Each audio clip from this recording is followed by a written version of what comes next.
Hi, so welcome back to Beyond the Ceremony. I'm Laura Crockett, AMC mentor and your host, and I am very excited that today's episode is all about Celebrancy in Ireland. And to talk to me all about this today is the lovely Connie from Hitched by Connie. Hi, Connie. Hi, Laura. Hi. Thank you for inviting me onto this. This is very exciting. Oh, very My exciting. first podcast. Yes. Oh, well, I'm glad I'm the one to pop your podcast cherry then. It's lovely to have you. Yes, exactly. It's really lovely to have you. Today, we're going to be talking all about how Celebrancy works in Ireland. But I guess the first thing for us to do is for you to introduce yourself, Connie. So can you introduce yourself? Tell me a little bit about you and kind of your journey as a celebrant so far. Yeah, well, my name is Connie. I'm married to Porrick, and I have 4 children, all grown up now, and they've all flown the nest. Oh. So in lots of different parts of Europe, I suppose, and Ireland. So, how did I get into Celebrancy? My background couldn't be any further from Celebrancy. I'm a civil engineer. Oh, wow. So I worked most of my adult life and when the children were growing up in the construction industry.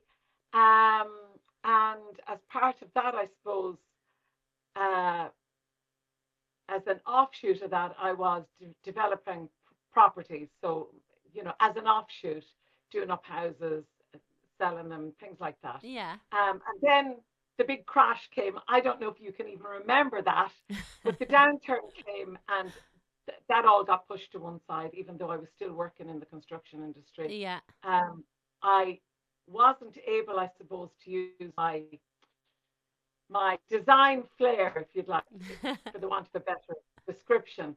So I bought this little caravan, the tiniest little caravan you can ever imagine. Oh my gosh. I bought it for something like €40. No way. And it was very, very lonely and very, very sad looking, but I spent my evenings and my time doing it up. Yeah. And then, holidays and all of that had come to an end because of the downturn. And I had this idea in my head that I was going to do this caravan up. It was going to be so gorgeous that we'd go off on little trips away.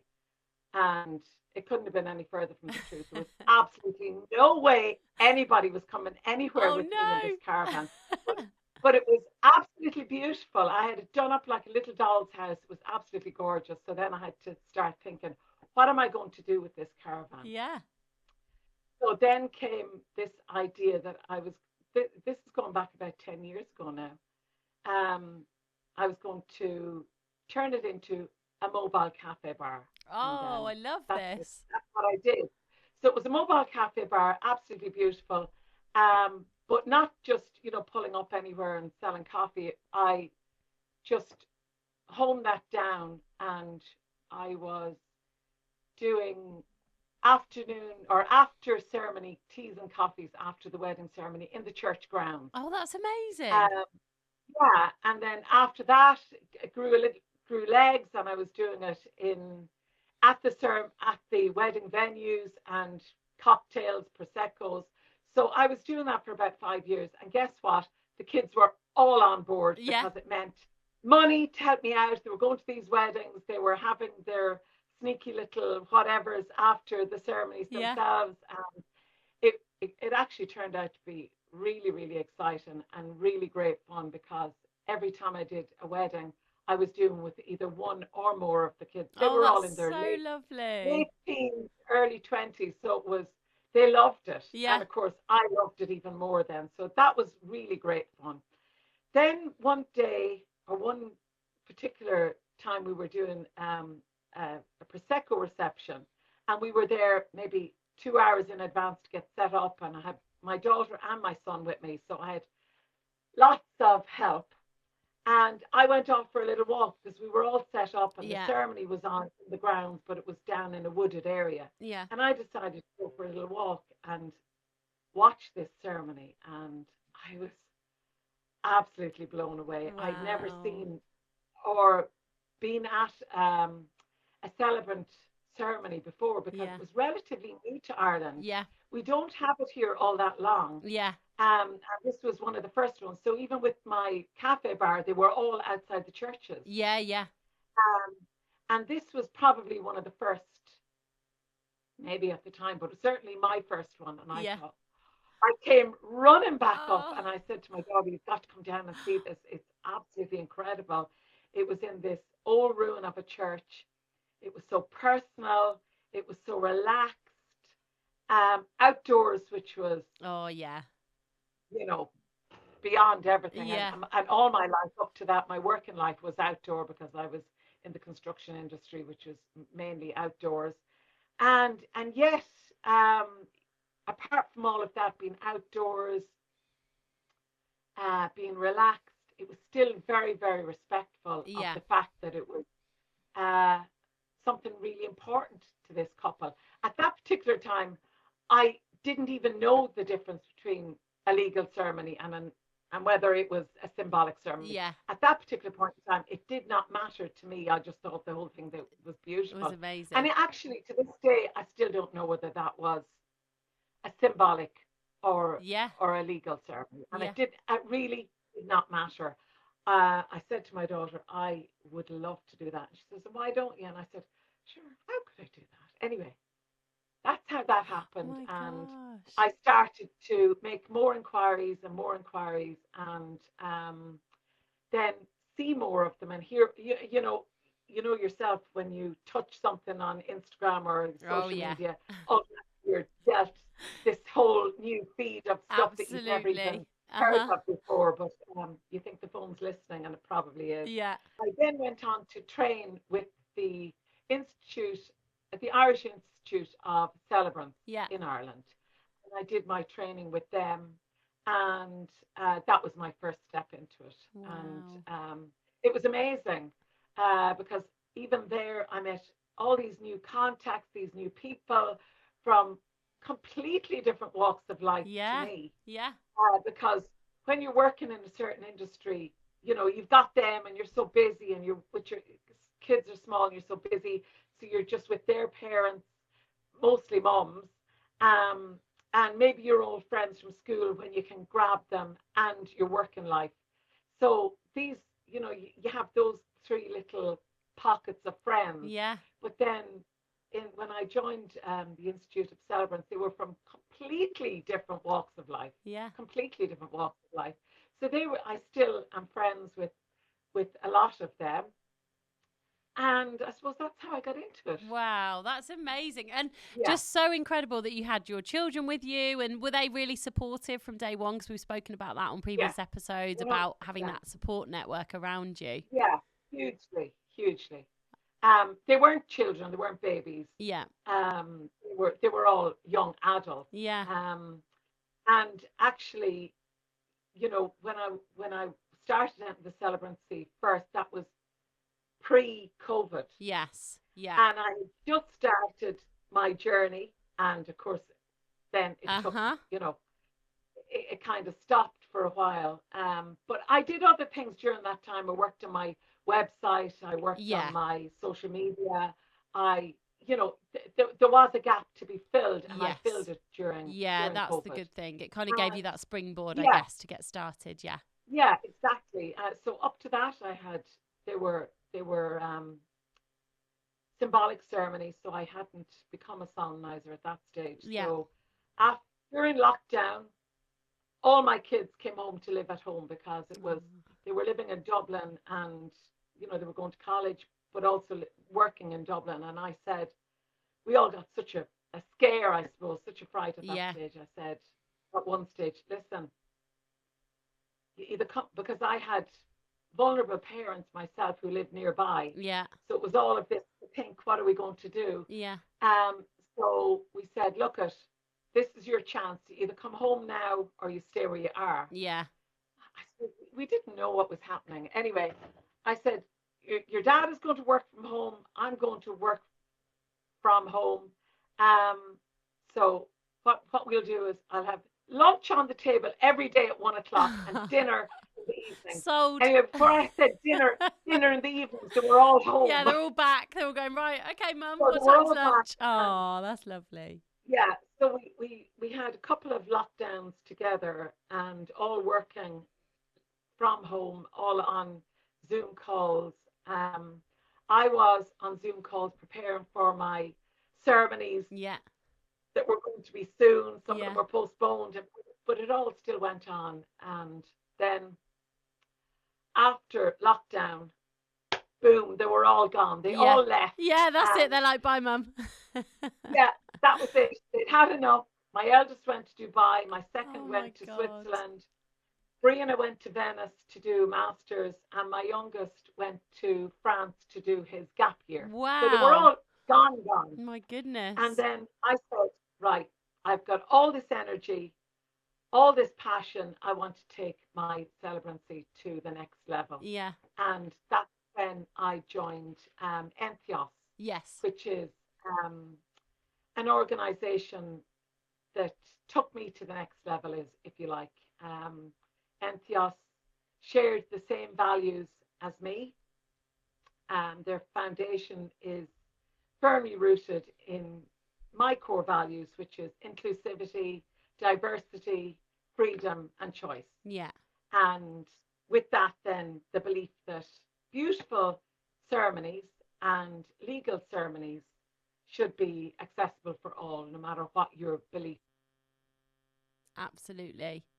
And that is something, actually, Connie, that I was talking to Nikki about in the previous episode, where we were saying how, in England, no celebrants have the, ability to be able to perform legally binding ceremonies, but you obviously still have a choice of the kind of celebrant that you want to be. So when I looked at qualifying, I looked at Humanist UK, and I also looked at independent celebrancy. And for me, independent celebrancy felt more aligned with what I wanted to offer, because it meant that I could then let my couples choose what they wanted in terms of their beliefs and things like that.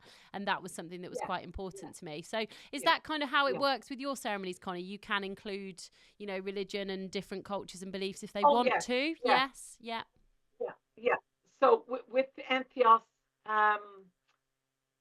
it's a non-denominational organization, but it's still, at the core, it's for the marginalized communities, and that's who are members. We encourage members from the marginalized communities to apply to become members of Entheos, and then with that, couples from the marginalized communities can pick a celebrant that aligns with their beliefs. Yes. But it is non-denominational. So in Ireland, to be a solemnizer. So I don't know whether you use that word in the UK, Not but a really, solemnizer. no, it's not. It's quite a new word to me. And when I knew you were coming on, yourself and Nikki, I was like, right, I need to do my research. But yeah, so for people listening who don't know what that is, please tell us about that. So a solemnizer is a person, I'm not sure if they have it in other countries, but in Ireland, that's the title given to the person who can perform a legal marriage. Right. So in other words, a Catholic priest is a solemnizer also. So in order to perform the legal ceremony, you must be a solemnizer. Right, okay. So not every celebrant is a solemnizer. Yes, got it. But every solemnizer is a celebrant. Yes, okay, got it. And to become a solemnizer in Ireland, you have to be on the register of solemnizers. And it's a process. You must be a member of a recognized religion or religious group or secular group. And in Ireland, there's just one secular group, which are the Humanist Society. Yeah. Everybody else, every other organization on the register of solemnizers are religious. Yes, okay. So be that the Catholic religion, the Protestant religion, the Buddhist religion, these are all considered religions. Yeah. And with Entheos, it's non-denominational. So in other words, if you're Catholic and you'd like a ceremony because you want to marry a Buddhist, but you don't want to marry in the Catholic Church or in the Buddhist Church, I'm not sure if I'm using the right term there, but you want a legal marriage that might incorporate elements of Catholicism and Buddhism, you can get married with us because we recognize all faiths and none.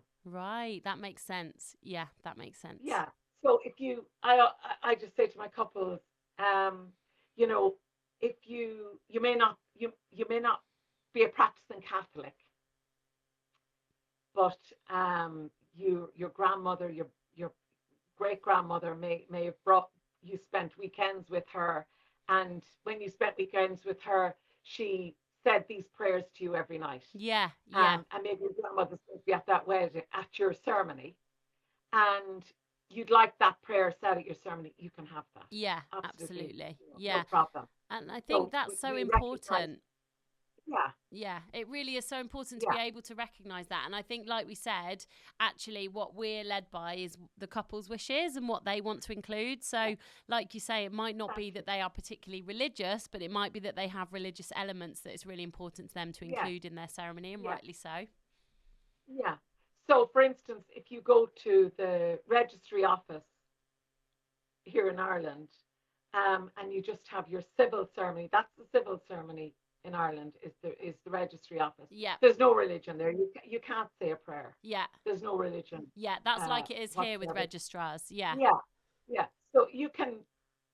It's kind of you can have what you wish. yeah. What works for you? My religious body would have been Entheos. They submit the application for me as an individual to be included on the register of solemnizers. They look at my application, my personal details. There's there's a format to go through. Yeah, yeah. Um, you're nominated. They decide whether they will accept you or not, or approve you, and then you're put on the list of approved solemnizers. And Right. then after that, then you follow the legal procedures um, and requirements at your ceremonies. Yes, right. That makes sense because that's the thing here, just touching Yeah, back on that religion again. So, if we had a couple in England who wanted to have a ceremony where they were incorporating both religions or both cultures or faiths, then actually they would have to use a celebrant for that because if they're not going to be doing it in the church, because like you say, they don't want to go to one church or the other, they can't use a registrar because they can't have the religious content. So actually the choice in England is that you do use a celebrant, but obviously we don't do the yeah, legally binding bit. So the way it works here is they have to do that bit separately, go to a registry office and do that part as just a paperwork yeah, appointment. You know, some of my couples yeah, call it their practice of ceremony, or some of them call yeah, it, you know, fountain pen day or paperwork day, like yeah, doing that bit. Then we go and actually lead the ceremony. Whereas for yourself in Ireland, you can actually do both. So they can have the best of both worlds. yeah, They can have the legal bit all yeah. on the same day. But we also do exactly what you do. Also, lots of celebrants do that as well. Yeah. And without the legal part, sometimes couples come from the US. They've already done their Yes. legal paperwork, Okay. and Yeah. we just have the symbolic ceremony. Yes. And sometimes to some couples that's more important than the Yeah. paperwork. Well, that's But like it is here. Yeah. it's really all down to the couple. Yeah. And you know, COVID, lots of couples got married in the registry office. They went in and did the paperwork Yeah. because of whatever their personal circumstances were at the time. But they still want that ceremony. They still want not just the party, but the ceremony aspect of Yeah. it, Absolutely. which is to, declare your vows in front of your people, your Yeah. friends, your family. Sometimes it's those vows that are more important to couples Yeah. than the legal paperwork. Absolutely. So it's it's whatever the couple find important Yeah. to them, I guess. And The other obviously, thing is no, sorry, go on, Connie. I've uh, just got so many questions. It's amazing. It's such a, it's a thrilling subject. it just depends on the couple what they would like to do. Yeah, what it is they want to do. And obviously there's a Yeah. lot of Oh, I talk. know what I was I Oh know yeah, what I go was on, going to go on. say about the legal end of it. You know, um, sometimes with couples, I used to say when I just did the symbolic ceremonies, and it is actually true. You register the birth in the hospital where they come around to you when you're in bed, and at least this is the way we do it in Ireland. Yeah. If you've had your birth in a hospital as opposed to a home birth, the register in the hospital will come around, take all the details. The birth is registered, and you get the birth certificate in the poultry, send away for it. And then afterwards, you have the ceremony. Yeah. Whether that's, a church baptism in the church, or you have a ceremony at home or in a hotel or a venue. So that's kind of the same thing. It's the paperwork and the legal part are different. Yeah, And they absolutely. don't always have to be done on the same day. No, absolutely. And I think exactly like you say, in England, that is the case for all of us as celebrants. We don't do the legal bit. So like we create the ceremony that is that special, personal, memorable day, and then the legal side is just something like you say, it's kind of an extra paperwork appointment. But obviously there's a lot of talk here in the UK at the moment about will celebrants in England be able to legally marry soon? And it's kind of the talk in Parliament, and all the MPs, we're writing to MPs and talking about giving us the rights to be able to do it. Do you think there were many changes, or were there more restrictions when you then started doing the legal side as well? Or was it exactly the same, but you just had the legal bit that you could add on to the ceremony as well? No, it was the same. Yeah, that's good. That's really good. It's the same. And the only thing I would say about the UK, if that's all everybody knows, that's what they're just going to want, a celebrant ceremony. Yeah. And the more of them, the more celebrants there are doing those ceremonies, then that's what the norm is. Yeah, absolutely. If there's a choice that some people then can do the legal end of it as well, then I suppose that's where it becomes different. Yeah, exactly. And did you find that things changed for you personally once you'd become a solemnizer, or did you find that actually that was pretty much the same as well? Did it make much of a difference to you personally in your ceremonies? I think it probably did. It probably did, but at the same time, I'm not quite sure, because the more weddings you do, the more weddings you will do. Yes, yeah. So I'm not sure whether it was that or whether it was the fact that I could do the legal ceremony, because the more weddings, I think you probably have the same. I'm not even going to say it properly. Going to a wedding is the making of another. Every time you have a ceremony, you will get there will be at least one couple there. Yeah, absolutely. That will come up to you or call you or email you or contact you on social media to say, I saw your ceremony. And we'd really love you to do ours. Yeah. So that's the way half of my ceremonies come from, that sort of thing. So I don't know whether it's the fact that I can legally marry couples that made that difference or not, or whether it was because I had performed a lot of ceremonies before that. Absolutely, yeah, and people could see what you were doing. And I think that's really reassuring to hear, because one of my worries, and concerns about if it's going to change here, and if we're then given, the rights to be able to perform legal ceremonies, I was worried that there might be then restrictions in place that we have to go to, a bit like a registrar has restrictions. But I think by the sounds of it, if we can just follow suit and make sure we do it like you guys and, like they do in Scotland, it might not need to.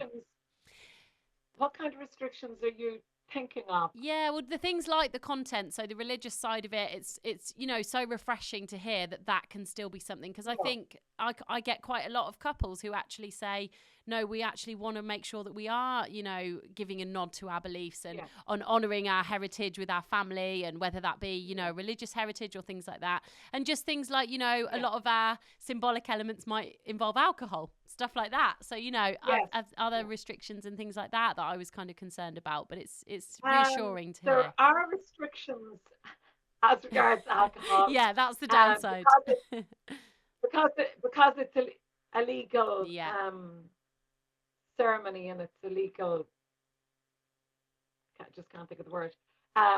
We're not meant to have alcohol within the space, of course, or consume alcohol within the space. Yeah. So everybody's meant to be the witnesses, who will be all your friends and family. Yeah. And your witnesses who will sign the register, and your couple are meant to be 100% sober. Yeah, they shouldn't be under the influence. Signing. Yeah, that makes sense. So in theory, there's not meant to be any alcohol within the space. Yeah. the So I'll have to tell ceremonies the bit. couples That's the legal. if we get to Yeah. do the legal part, no more shots in the ceremonies. That's what we'll have to Well, wait for I'm not afterwards. so sure. I think maybe, I think maybe you can have a shot, but is there one of the rituals does include a shot, does it? Yeah, I haven't exactly done them, but that's the thing. I think So that's okay. yeah, and things like, some people might do a whiskey blending or a cocktail blending, Yeah, or, they're all okay. they're all They're okay. all Oh, okay that's as good far to as know. I'm Yeah, aware. that's good to Yeah, know. Oh, that's but not amazing. that all your guests will come in with all their pints Yeah, and no. their glass of wine. We can't be just Um, having a good old drinks reception during the yeah, ceremony. No, that in makes theory, sense. that's not meant to happen. No, that makes sense. No, that's really good, and you've given such a clear insight into the Good. the differences and what a solemnizer is. So thank you for that, Connie. Yeah. And would you say, have you got any in your time as a celebrant? Are there any really standout ceremonies that you think, yeah, that was really special, and I'll remember that forever? Um, well, Laura, you always remember your first. Yeah, of course. Yeah, you certainly So, do. yeah, my first is a standout. Yeah. It's definitely a standout. I can remember every little bit of it. Yeah. Wow. Because it was my first. For lots of reasons. The bride was recommended by my best friend. Oh. Her husband was an engineer. We had that much in common. Oh, there you go. And to this day, they don't know it was my first. So Really? Oh, they do now if they're listening to this. Yeah, I certainly didn't want to advertise it that it was my first. Of course. My daughter came with me that day, and I can still remember saying to her, I should be nervous. I should be nervous. Yeah. Why haven't I nervous? Yeah. What's going on? But I wasn't. I just walked in there, Yeah. and honestly, it felt like the most natural thing in the world that day, and I remember every second of it. Wow. And of course, going to the wedding as the making of another, I have met them so many times. Yeah. Since, Yeah.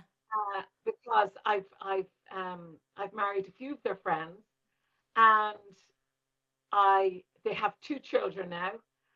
I keep up with them. Instagram is fantastic because once you say, I now pronounce you husband and wife, it's not the end anymore. Yeah. You don't just walk away. Yeah, that's it. In fact, it's only afterwards I normally send a friend request. Yeah.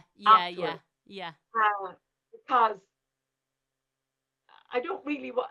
Sometimes I think they send a friend request to me or follow me, but I don't always follow back because I don't want to be I don't want to know too much before we get married. Yeah, absolutely. And then afterwards, I say to them, this isn't the end. Yeah. I'm going to start following Keep you. in I want touch. to see everything you do. Because you've I want been to through follow such your a life. big life event together. Yeah.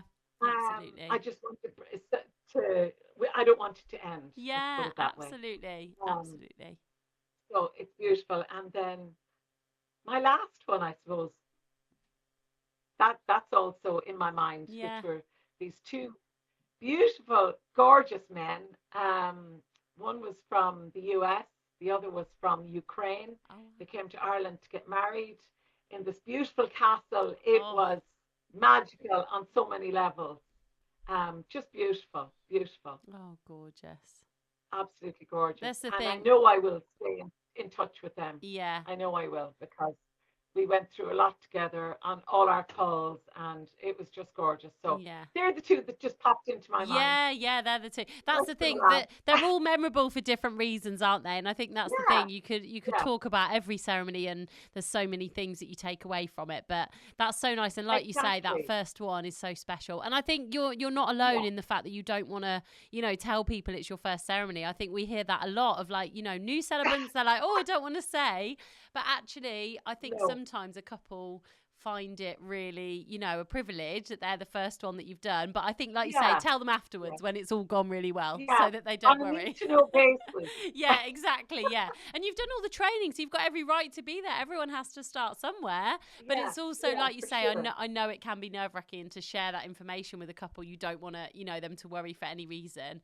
So I think, it's nice to tell them afterwards. Oh, by the way, that was my first one. Oh, so Yeah, lovely. yeah, So then what yeah. would you say then? What about some of the challenges? Obviously we've spoken about some of the things that you really love about being a celebrant, but what about some of Yeah. the challenges and how do you kind of overcome them?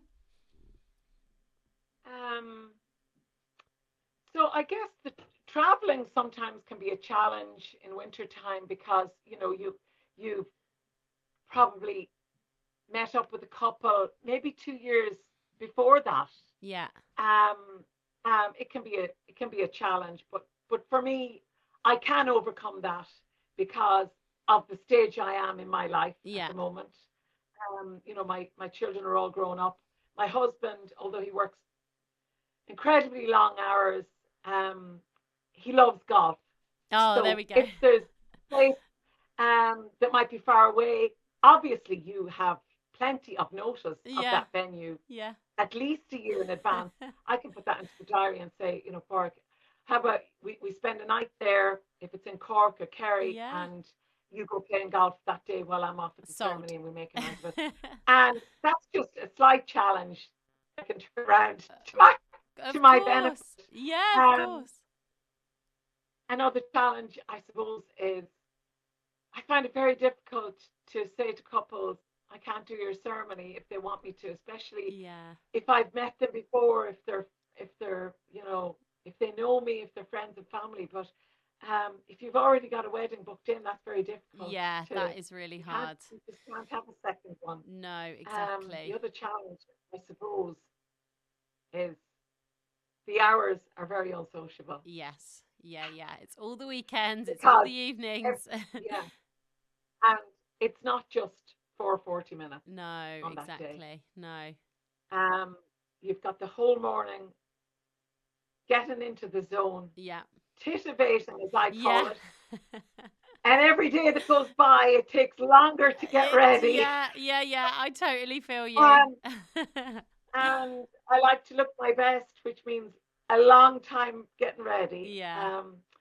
It takes time, and then you try, and I'm not even talking about the lead up to it, Yeah. but the weddings are generally on a Friday, on a Saturday. Sunday weddings here in Ireland are very Oh, popular, really? and Really? then yeah, yeah, and Monday Yeah. weddings can be popular. Yeah.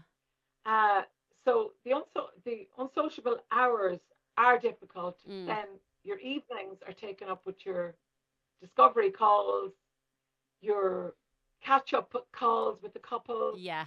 leading up to it. So they're all in the evenings. Yeah, Um, absolutely. Yeah. so that is the challenge. Yeah. The Yeah. only thing I would say is that um, you know all these times well in advance, so they're not just sprung on you like Yeah, that. that's Sorry, I've exactly got it. work tomorrow and Yeah, it's Sunday. exactly. You Exactly. know in advance, You so can you plan can around it. organize your diary. Yeah, Yeah, absolutely. Yeah, you just have to learn that pattern of your work life being a bit different. yeah, And I think that's the thing. If you're a yeah, Monday to Friday 9 to 5 kind of person, this isn't the career for you because it isn't those yeah, hours.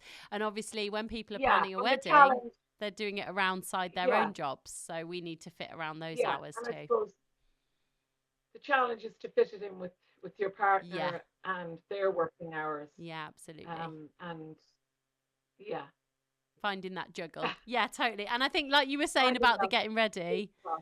yeah, that's the thing. Like when you were saying about the getting ready and stuff, and it's like, don't get me wrong, I love doing hair and makeup and putting a nice, dress on or whatever. But actually, I love nothing more than on a Sunday, no makeup, hair shoved on top of my Yeah, head, comfies yeah, on all day because you think you've been, yeah, having that yeah. real full. It's part of the uniform really, being fully dressed up for the wedding. So it's quite And nice to have the actually, opposite. I find after the ceremony, when I get home, bang, Yeah, that's when it hits me. yeah, exhaustion. It just it every single time it hits me like a bus Yeah, because it's all that emotion yeah, that you've tried to keep at, and they're all happy emotions, but sometimes it's not all happy because unfortunately for lots of couples, they're at that stage in their life when their parents are ill, they're not there at all. yeah, Um, Maybe they've passed away, or the family dynamic is that their parents aren't there.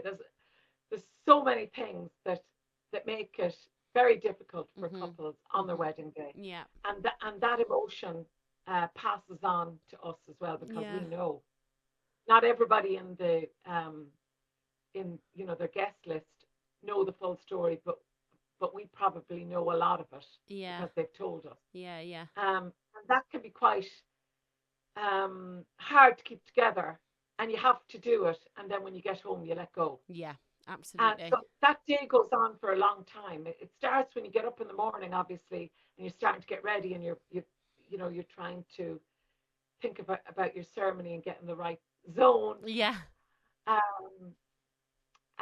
But it does go on for a long time into the evening. Yeah, it does. And I think it's that adrenaline as well, isn't it? We've always got that adrenaline getting us through. Yeah. So then afterwards, it's like a bit of a come down. Yeah, it is. I totally get that. It's the come down afterwards. Yeah, absolutely. And so finally, Connie. Oh, sorry, go on. I was going to say, if you've got a wedding the next day. Yeah. Yeah, that's then it. Down, you've got to be very careful that you don't let it last all evening. No, exactly. Although that's sometimes the thing when you've got like days that are, consecutive ceremonies. Actually, you're like, okay, the come down's here, but I'm like, oh, actually, I've got another one tomorrow, so I'll be all right. I'll get through it. So it's a roller coaster of emotions. It really is, isn't it? Roller coaster. Yeah, but it's gorgeous. It definitely is. So finally, then, Connie, the question that I ask every guest: what is your one piece of advice for anyone that's listening to this and they're considering becoming a celebrant? What would you say? Oh, well, if they're considering it, they must know something about it.